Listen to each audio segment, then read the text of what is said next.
Panorama group, जो सोचता है वो करता है। आपके अपने सपनों का आशियाना। कोई बात है जी? कौन बात? तेजस्वी यादव ने कहा है कि अगर उनको सरकार की राह देना चाहिए, अगर नीतीश कुमार आरक्षण नहीं बढ़ा सकते हैं। देखिए, दो बात समझिए।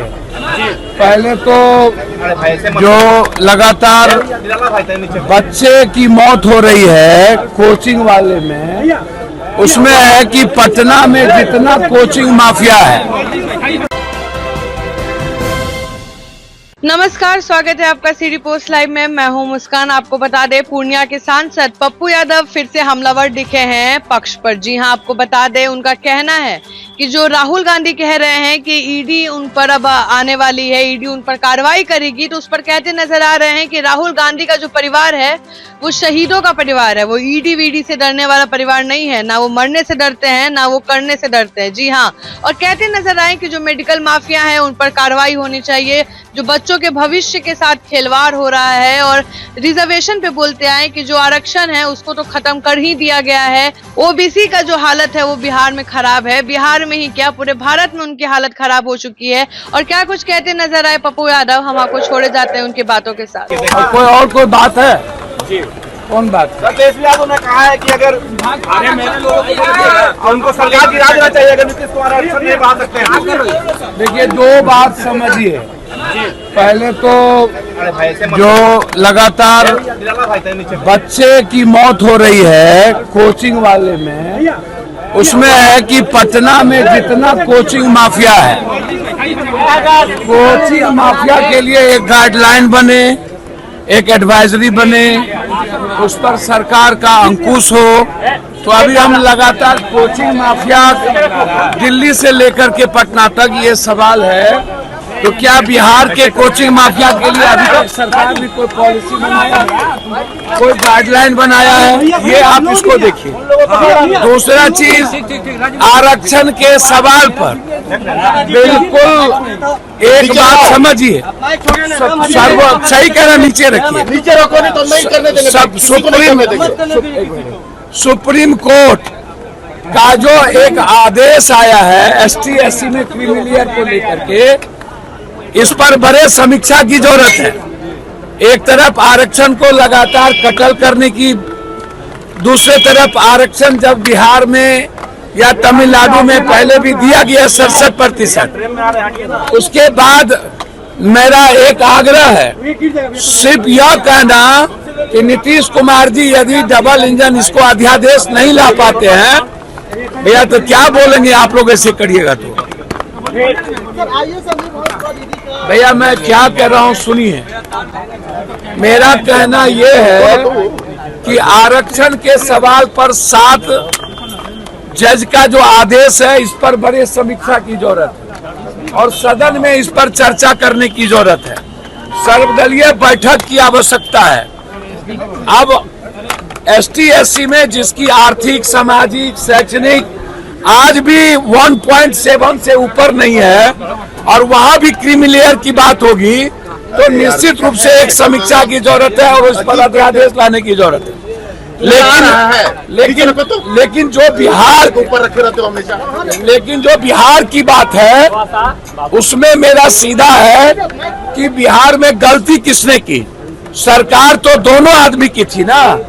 तो बिहार में आपने यदि इसको कैबिनेट के बाद डिसीजन ले करके सदन में पास करवा करके भेज दिए होते, तो आज ये प्रॉब्लम क्रिएट नहीं होता। तो गवर्नमेंट जिसकी थी उसी ने इस प्रॉब्लम को बढ़ाया है। आज जरूरत है बिहार के 67% आरक्षण पे केंद्र सरकार को, जो हाई कोर्ट और सुप्रीम कोर्ट में जाकर के जो स्टे किया है, उसके खिलाफ अध्यादेश लाने की। मैं यह नहीं कहूंगा कि वापस ले लीजिए, वो कर लीजिए, लेकिन जब दोनों आदमी की सरकार थी तो फिर गलती कहाँ हुई? जब आपने 67% आरक्षण दिया तो फिर सदन में पास करके क्यों नहीं भेजा? और आज सबसे पहले सत्ता पक्ष और विपक्ष दोनों मिलकर के यहाँ सदन से पास करके भेज दो, तो गलती तो पहले ही हो चुकी है। और दिल्ली में भी सुप्रीम कोर्ट का जो क्रीमिलेयर है वो भी मामला है, तो दोनों मामला को इसी सत्र में बहस करा लेने की जरूरत है। अच्छा, एक बात हमको जानकारी नहीं है, मरना होगा तो कोई बचाएगा, जिसको मारना होगा मारेगा, मरना होगा तो कोई बचाएगा। आप हमको समझिए। सुरक्षा की मांग कर रहे हैं क्या सर? भैया, सुरक्षा देने की जिम्मेदारी हमारी नहीं है, सुरक्षा देने की जिम्मेदारी सरकार की है।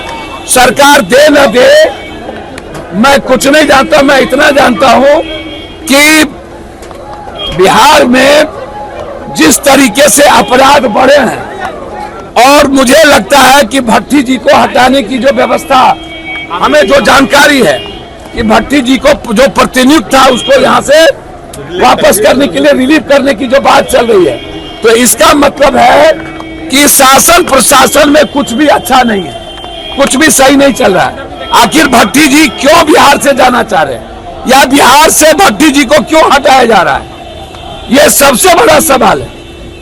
और कौन व्यक्ति, मैं बार बार कहा हूं कि भट्टी जी को काम करने की फ्रीडम क्यों नहीं दी गई आज तक, यह सबसे बड़ा सवाल है। और भट्टी जी बिहार छोड़ के क्यों जा रहे हैं, तो कुछ तो बात है ना।